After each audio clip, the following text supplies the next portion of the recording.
Okay जी, अस्सलाम वालेकुम। आज हम डिस्कस करते हैं quantum numbers, one of the most important portion in the subject of chemistry and specially in atomic number. Quantum number से questions आते हैं, ठीक है, और मतलब बहुत सारे स्टूडेंट्स को इसमें प्रॉब्लम होता है। इंशाल्लाह इस लेक्चर के बाद आपका कोई प्रॉब्लम मतलब नहीं बचेगा। अगर आपसे क्वेश्चन सॉल्व ना हो जाए तो फिर हम आपके ज़िम्मेवार नहीं जी, हम आपके ज़िम्मेदार हैं, ठीक है। अच्छा, मैं फर्स्ट 10 मिनट्स 5 मिनट्स में मतलब मैं ये करता हूँ। अगर आपको ये चीज़ें आती है तो फिर आपको वीडियो देखने की ज़रूरत नहीं है, ठीक है, क्योंकि मैं पहले भी यही बोलता हूँ कि अगर आप मतलब लेक्चर शुरू होने से पहले और ख़त्म होने के बाद अगर आप लोगों के नॉलेज में डिफरेंस नहीं आता तो फिर आप लोगों का लेक्चर लेना क्या है, वेस्ट है, ठीक है। तो पहले मैं आपको ये चीज़ें अगर आपको आती है तो फिर लेक्चर देखने की ज़रूरत नहीं है, ठीक है। तो आप लोगों के पास क्या होता है, क्वांटम नंबर। असल में क्वांटम नंबर को लोग एड्रेस ऑफ इलेक्ट्रॉन भी बोलते हैं, क्वालिफिकेशन ऑफ इलेक्ट्रॉन भी इसे बोला जाता है, लेकिन जो इसका डिफिनीशन है वो इस तरह है कि this is a set of 4 numbers या this is the set of 4 integers which defines an electron completely in atom is called what is called quantum number। ये 4 नंबर ऐसे होते हैं जो एटम के अंदर क्या करता है, एक इलेक्ट्रॉन को डिफाइन करता है। और एक एटम में 2 इलेक्ट्रॉन का 4 नंबर कभी भी सेम नहीं हो सकता। जिस तरह हमारे सिम के नंबर होते हैं, क्या 2 मतलब 2 बंदों का एक ही नंबर हो सकता है? पॉसिबल ही नहीं है। तो इसी तरह हर एक इलेक्ट्रॉन का ये 4 नंबर्स क्या होंगे, डिफरेंट होंगे, ठीक है। अच्छा, हम इलेक्ट्रॉनिक कन्फिग्रेशन से आते हैं। आप लोग जनरली क्या करते थे, इलेक्ट्रॉनिक कन्फिग्रेशन को लिखते थे NL⁻x। ये n आप लोगों के पास क्या होता था, ये होता था प्रिंसिपल क्वांटम नंबर। और s की वैल्यू मतलब ये आप लोगों के पास किसको रिप्रेजेंट करता था, ऑर्बिट से, ऑर्बिट। और ये आप लोगों के पास इसकी वैल्यू होती थी 1 2 3 4, ठीक है। ये n आप लोगों के पास क्या होता है, ये होता है इज़िम्यूटल क्वांटम नंबर। और सब शेल के लिए इसकी वैल्यू क्या होती है, फिक्स होती है। s के लिए l की वैल्यू 0, p के लिए 1, d के लिए 2 और f के लिए क्या, 3, ठीक है। और यहाँ पर x आप लोगों के पास क्या रिप्रेजेंट करता है, नंबर ऑफ इलेक्ट्रॉन, ठीक है, नंबर ऑफ इलेक्ट्रॉन्स। अगर यहाँ पर आप लोगों को क्या गिवन हो, 3d10 गिवन हो, इसका मतलब क्या है कि थर्ड ऑर्बिट के d सब शेल में आप लोगों के पास 10 इलेक्ट्रॉन्स है। अगर आप लोगों के पास क्या गिवन हो, 7s1 गिवन हो, इट्स मीन के 7th ऑर्बिट के s सब शेल में आप लोगों के पास 1 इलेक्ट्रॉन है। या आप लोगों के पास 2p1 गिवन हो, इट्स मीन के सेकंड ऑर्बिट के p सब शेल में आप लोगों के पास कितने इलेक्ट्रॉन है, 1 इलेक्ट्रॉन है। अच्छा, अब मैं आप लोगों को मतलब जिंक आप लोगों को गिवन है, इसका इलेक्ट्रॉनिक कन्फिग्रेशन आप करें तो आप लोगों के पास क्या होता है, 1s2 2s2 2p6 3s2 3p6 4s2 और 3d10। अब मैं आपको 4 नंबर देता हूं और आप मुझे ये बताइए कि ये 4 नंबर किस इलेक्ट्रॉन के हैं। मैं आपको देता हूं n = 3, n = 1, m = what +1 और s में आपको देता हूं +½ आप मुझे ये बताइए कि इन 30 इलेक्ट्रॉन में से ये किसका नंबर है। तो देखिए, आप लोगों के पास जो प्रिंसिपल क्वांटम नंबर n की वैल्यू है वो 3 गिवन है और यहाँ पर क्या है, 1, मीन इन इलेक्ट्रॉन की बात नहीं हो रहा। अब यहाँ पर देखिए, यहाँ पर n की वैल्यू 2 है तो ये भी ख़त्म। यहाँ पर क्या गिवन है, 2, तो ये भी ख़त्म, क्योंकि आप लोगों के पास ये नंबर क्या है, 3 है। तो यहाँ पर देखिए, आप लोगों के पास इन 2 इलेक्ट्रॉन में से ये नंबर किसी एक इलेक्ट्रॉन का हो सकता है। अब यहाँ पर देखिए, n का वैल्यू 3 है, इन 6 इलेक्ट्रॉन में भी ये नंबर किसी एक इलेक्ट्रॉन का हो सकता है। ये 4 है, ये भी ख़त्म। इन में भी, इन 10 इलेक्ट्रॉन में भी ये नंबर किसी एक इलेक्ट्रॉन का हो सकता है, क्योंकि यहाँ पर भी n क्या है, 3 है। अब देखिए, इसके बाद आप लोगों के पास n का वैल्यू क्या गिवन है 1। तो यहाँ पर देखिए आप लोगों के पास 1 किसके लिए होता है, p के लिए। तो यहाँ पर 3d है, ये भी खत्म, यहाँ पर 3s है, ये भी खत्म, और यहाँ पर 3p है। तो इन 6 इलेक्ट्रॉन में से ये नंबर किसी एक इलेक्ट्रॉन का हो सकता है। अब p सब शेल में आप लोगों के पास कितने ऑर्बिटल्स होते हैं, 3 ऑर्बिटल्स होते हैं। उसमें आप इलेक्ट्रॉन की फिलिंग करें, ठीक है, आप लोगों के पास ये हो गया, कंप्लीटली फिल हुआ। अगर आप लोगों के पास l का वैल्यू 1 हो तो आप लोगों के पास m का वैल्यू +1 या आप लोगों के पास -1 0 +1 हो सकता है। तो -1 0 +1, यहाँ पर देखिए m+1 की बने तो ये भी ख़त्म, ये भी ख़त्म। इन 2 इलेक्ट्रॉन में से ये नंबर किसी एक इलेक्ट्रॉन का है। और आप ये देखिए इस इलेक्ट्रॉन का स्पिन क्या है, क्लॉकवाइज है। तो देखो आपने वो इलेक्ट्रॉन निकाला कि नहीं निकाला with the help of these 4 numbers। तो what is quantum number? Quantum number is the number of electron। एक इलेक्ट्रॉन का नंबर, ये 4 नंबर है, इन इलेक्ट्रॉन में से ये नंबर जो है ना इस इलेक्ट्रॉन का था, ठीक है। ऑक्सीजन एटम है आप लोगों के पास, उसका एटॉमिक नंबर होता है 8। अगर आप उसका इलेक्ट्रॉनिक कॉन्फ़िगरेशन करते हो तो 1s2 2s2 2p 4। मैं आपको 4 नंबर देता हूं और आप मुझे ये बताइए कि ये 4 नंबर किस इलेक्ट्रॉन के होंगे। एक नंबर है आप लोगों के पास 2, l का वैल्यू है आप लोगों के पास 1, m का वैल्यू है आप लोगों के पास क्या +1, और s का वैल्यू है आप लोगों के पास ½ जी। आप मुझे ये बताइए कि ये किस इलेक्ट्रॉन का नंबर है। तो देखिए आप लोगों के पास n का वैल्यू क्या है 2 और यहाँ पर क्या है 1, तो ये ख़त्म, इस इलेक्ट्रॉन की बात नहीं हो रहा। अब देखिए यहाँ पर भी n का वैल्यू 2 है और यहाँ पर भी n का वैल्यू 2 है। मीन इन 2 इलेक्ट्रॉन में से या इन 4 इलेक्ट्रॉन में से किसी एक इलेक्ट्रॉन का नंबर ये है। अब इसके बाद देखिए l का वैल्यू 1 है और l का वैल्यू 1 किसके लिए होता है, p के लिए। तो ये भी ख़त्म, आप लोगों के पास इन 4 इलेक्ट्रॉन में से किसी एक इलेक्ट्रॉन का ये नंबर है। अब आप लोग p सब शेल ड्रा करें, आप लोगों के पास इसमें 3 ऑर्बिटल्स होते हैं, ठीक है, इसको फिल करें। आप लोगों के पास देखिए इस तरह हो जाएगा। इसके लिए आप लोगों के पास अगर l की वैल्यू क्या है, आप लोगों के पास है 1, तो m की वैल्यू आप लोगों के पास -1 0 और +1 होगी। तो -1 0 +1, तो देखिए आपको क्या गिवन है जी +1, और इस इलेक्ट्रॉन की बात हो रही है। तो ये नंबर आप लोगों के पास किस इलेक्ट्रॉन की है, इस इलेक्ट्रॉन की है जी। तो देखिए आप क्या करते हो, आप with the help of quantum numbers एक इलेक्ट्रॉन को क्या कर सकते हो, फाइंड कर सकते हो कि ये किस इलेक्ट्रॉन की नंबर है। जिस तरह मैं किसी का नंबर आपको देता हूँ तो आप वो फाइंड कर सकते हो कि नहीं, ठीक है। तो अगर आपको 4 नंबर गिवन हो, उस 4 नंबर के ज़रिए आप क्या कर सकते हो, एक इलेक्ट्रॉन को फाइंड कर सकते हो। और ये बात भी याद रखना, एक एटम के अंदर 2 इलेक्ट्रॉन्स की जो नंबर्स है वो सेम नहीं हो सकते। दोनों इलेक्ट्रॉन्स की एक नंबर डिफरेंट होता है ना, अक्सर मतलब हमारे फ़ोन नंबर में क्या होते हैं 11 नंबर होते हैं, 10 सेम हो सकते हैं, लेकिन एक नंबर क्या होगा, डिफरेंट होगा, ठीक है।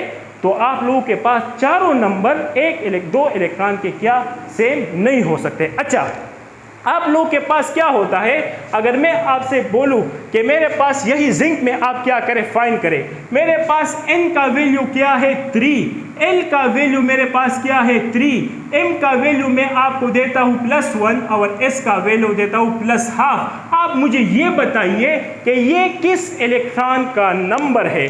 तो देखिए n = 3, तो यहाँ पर n3 ये है, एक ये है और एक ये है, इनमें से किसी इलेक्ट्रॉन का ये नंबर हो सकता है।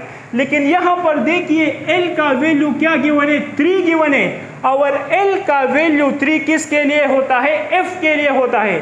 तो यहाँ पर कोई f है तो आप एग्जामिनर को क्या बोलिए, ये बोलिए कि आपका मिलाया हुआ नंबर अब तक किसी के इस्तेमाल में नहीं है। क्यों? क्योंकि f के लिए कम से कम वैल्यू क्या होना चाहिए, 4 होना चाहिए। अगर आपको n का वैल्यू क्या दिया जाए, आपको दिया जाए 2 और l का वैल्यू भी आप लोगों को दिया जाए 2, तो क्या 2d पॉसिबल है? तो अक्सर आपको ऐसे नंबर दिए जाते हैं और आपसे बोला जाता है कि कौन सा नंबर गलत है, तो आप बोले ना कि 2d पॉसिबल ही नहीं है, इसमें 2d है। 3d किससे स्टार्ट हो रहा है? आप लोगों के पास थर्ड आर्बिट से स्टार्ट हो रहा है। फर्स्ट शेल में कितने इलेक्ट्रॉन आते हैं? 2, तो उसमें एक ही सब शेल होगा s। सेकंड में कितने आते हैं? 8, तो एक s और एक p, तो के 2 और 6 8। तीसरे में कितने आते हैं? 18, तो एक s एक p और एक d। तो देखो आप लोगों के पास जो d सब शेल है वो थर्ड आर्बिट से स्टार्ट हो रहा है, सेकंड आर्बिट में d सब शेल है नहीं, तो ये नंबर अभी तक किसी के इस्तेमाल में नहीं है।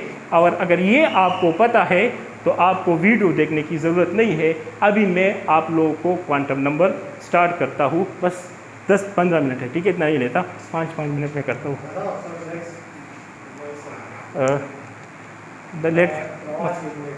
दगत होगा ना, गलत होगा ना, गलत होगा अच्छा ठीक है, अच्छा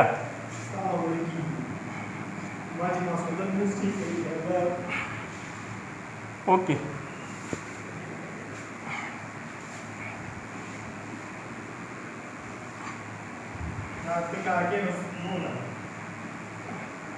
लग ओके। अच्छा, आप लोगों के पास अब हम प्रिंसिपल क्वांटम नंबर को डिस्कस करते हैं, क्वांटम नंबर्स को स्टार्ट करते हैं, ठीक है। आप लोगों के पास फर्स्ट नंबर होता है प्रिंसिपल क्वांटम नंबर, और ये आप लोगों के पास किसने दिया था? ये बोहर ने प्रपोज किया था, और बोहर ने इसको क्या बोला था? बोहर ने इसको बोला था शेल, या इसको एक और नाम दिया था सब एनर्जी लेवल, सब एनर्जी लेवल, या इसको क्या बोला था? इसको बोला था उसने ऑर्बिट। और ऑर्बिट क्या होता है? The 3 dimensional space around the nucleus where the probability of finding electron is a maximum, ठीक है। इसको हम रिप्रेजेंट करते हैं किससे? n से, और n की वैल्यू 1 2 3 4 एंड सो ऑन हो सकती है, ठीक है।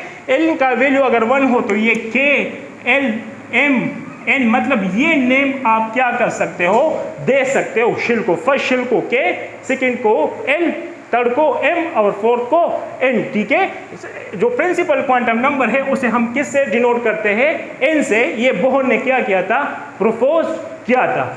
अच्छा, आप लोगों के पास प्रिंसिपल क्वांटम नंबर क्या शो करता है?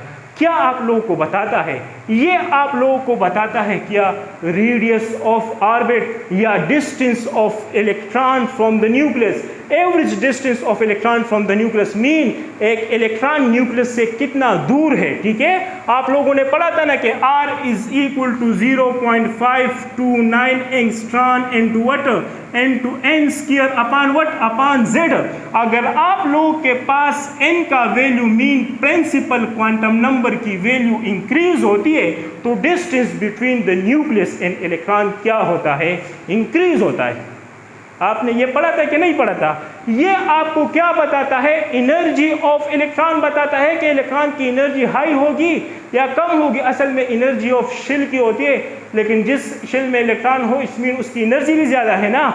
एनर्जी का आप लोग के पास क्या होता है? E is equal to minus what? Minus 13.6 electron volt into what? Into z square upon n square. It's mean energy और n में इनवर्स रिलेशन है। अगर n इंक्रीज होगा तो एनर्जी डिक्रीज होगा। नहीं भाई, यहाँ पर नेगेटिव का साइन है। इट्स मीन के एनर्जी और n में क्या है? डायरेक्ट रिलेशन है। अगर प्रिंसिपल क्वांटम नंबर की वैल्यू इंक्रीज होगी तो आप लोगों के पास एनर्जी ऑफ इलेक्ट्रॉन क्या होगा? इंक्रीज होगा।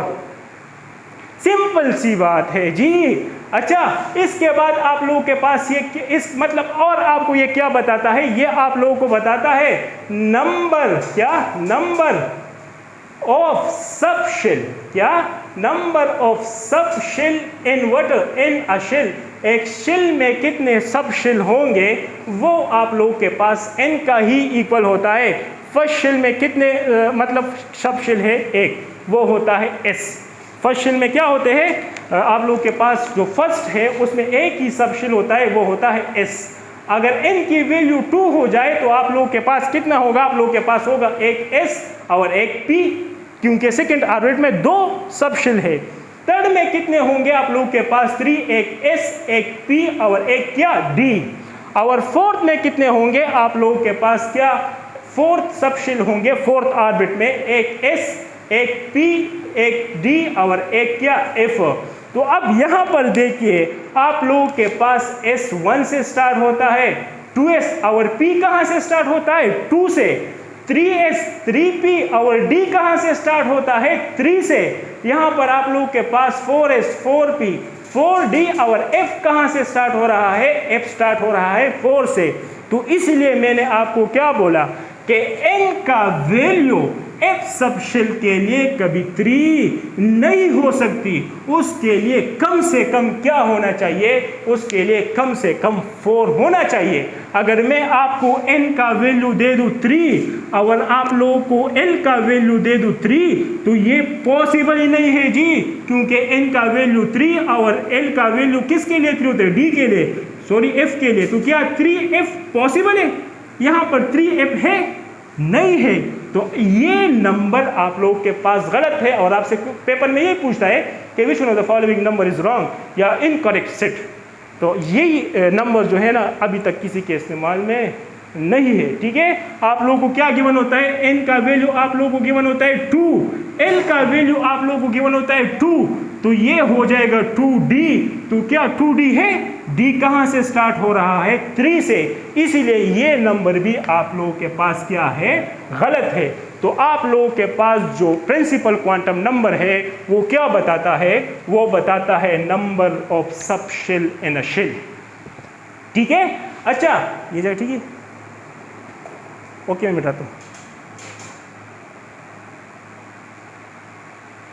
ठीक है, अच्छा आप लोगों के पास प्रिंसिपल क्वांटम नंबर और क्या बताता है? Number of electron in a shell. और इसके लिए जो फार्मूला होता है वो 2n² होता है। मीन फर्स्ट शेल में आप लोगों के पास कितने इलेक्ट्रॉन्स होंगे? 2। आप लोगों के पास सेकंड में कितने होंगे? आप लोगों के पास होंगे 8 और थर्ड में कितने होंगे? आप लोगों के पास 18। इसी तरह जाते जाइए। तो आप लोगों के पास प्रिंसिपल क्वांटम नंबर क्या बताता है? ये बताता है number of electron in a shell या in orbit and energy level. अच्छा, ये और आपको क्या बताता है जी? ये आपको बताता है मोमेंटम और angular momentum of electron in a shell. आप लोगों के पास होता है ना L is equal to NH/2π। तो देखो ये सब मतलब आप लोगों के यही क्वेश्चंस आपसे पूछे जा सकते हैं कि प्रिंसिपल क्वांटम नंबर हमें क्या बता सकता है या what is how you can calculate the number of electron in a shell. ठीक है, अच्छा आप लोगों के पास जो बहुत ज्यादा इंपॉर्टेंट है, पास पेपर का भी क्वेश्चन है कि नंबर ऑफ ऑर्बिटल्स के बारे में भी ये बताता है। और नंबर ऑफ ऑर्बिटल्स को फाइंड करने के लिए इन अ शेल क्या फार्मूला होता है? n²।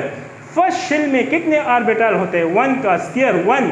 तो 1 फर्स्ट शेल में एक ही ऑर्बिटल होता है और वो s का होता है। सेकेंड ऑर्बिट में आप लोग के पास कितने ऑर्बिटल होते हैं? तो 2 का स्क्वायर। तो 2 का स्क्वायर आप लोग के पास क्या आता है? शाबाश 4। तो एक S और 3P।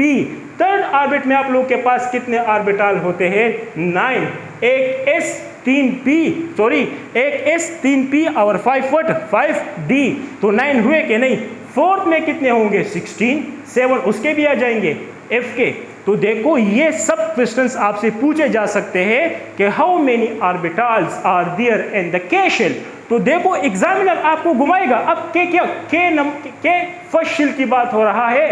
How many electrons are there in the N shell. तो N K L M N fourth shell की बात हो रहा है। तो 4 का स्क्वायर 16। तो देखो वो आपसे ये N का वैल्यू 1 भी गिवन हो सकता है या आपको K L M N O P भी बता सकता है, क्योंकि शेल के यही क्या है नेमिंग्स हम इस तरह करते हैं। ठीक है, तो एग्जामिनर आपसे पूछेगा कि how many orbitals are there in the N shell. तो N आप लोगों के पास क्या होता है? K L M N। तो फोर्थ नंबर है कि नहीं? तो 4 का स्क्वायर आप ले ले, आपके पास आ जाएगा 16। तो देखो ये तो आपकी सोचने पर डिपेंड करता है कि आप सोचते कैसे हैं। मतलब ये जो हम ये जरूरी नहीं कि ये चीज़ें आ जाए, लेकिन ये आपकी किस पर डिपेंड, आप सोचते कैसे हो। वो हालांकि अकेडमी में 500 स्टूडेंट होते हैं, 2 क्वालिफाई करते हैं और क्या होते हैं 498 फेल हो जाते हैं। तो वो 2 क्यों क्योंकि वो सोचते हैं, वरना पढ़ते तो सब है। तो ये आपकी माइंड पर डिपेंड करता है कि आप कैसे सोचते हो। आप अगर आपने ये चीज़ें सीख ली लिमिटेड, लेकिन आप इस पर क्वेश्चन सॉल्व करें, आप इस पर क्या करें, आप इस पर जी स्टॉप क्यों नहीं है, ठीक है बस ठीक है कोई बात नहीं। अच्छा, तो ये आप लोगों के पास क्या हुआ, प्रिंसिपल क्वांटम नंबर। इसके बाद हम आते हैं क्या, इज़ीम्यूटल क्वांटम नंबर के बारे में। ठीक है, इज़ीम्यूटल क्वांटम नंबर आप लोगों के पास क्या होता है, बस 5 मिनट और लेता हूँ, 10 फिर बात ख़त्म करते हैं। ठीक है, अच्छा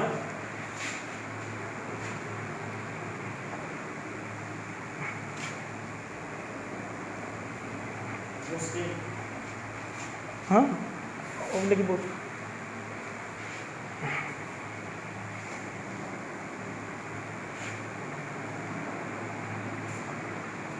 इंशाल्लाह इस पर क्वेश्चन फिर से सॉल्व कर देंगे, लेकिन पहले आप यह क्या करें, आप ये समझे कि क्या है। ठीक है, तो देखो इज़ीम्यूटल क्वांटम नंबर को हम क्या बोलते हैं, इज़ीम्यूटल क्वांटम नंबर को हम सेकेंडरी क्वांटम नंबर भी बोलते हैं। इसको आप लोग क्या बोलते हो, आप लोग ऑर्बिटल क्वांटम नंबर भी बोलते हैं, इसको और नेम्स भी क्या हो, सब्सिडियरी क्वांटम नंबर, ये चीज़ें। लेकिन आप लोगों के बुक के अकॉर्डिंग ये क्या है, इज़ीम्यूटल क्वांटम नंबर है, और इसको हम किस से रिप्रेजेंट करते हैं, एल से। और ये आपको क्या बताता है, ये आपको बताता है शेप ऑफ अ सब शेल के बारे में, कि एक सब शेल का क्या होगा, शेप कैसा होगा। ठीक है, किसके बारे में बताता है आप लोगों को, इट शोज द शेप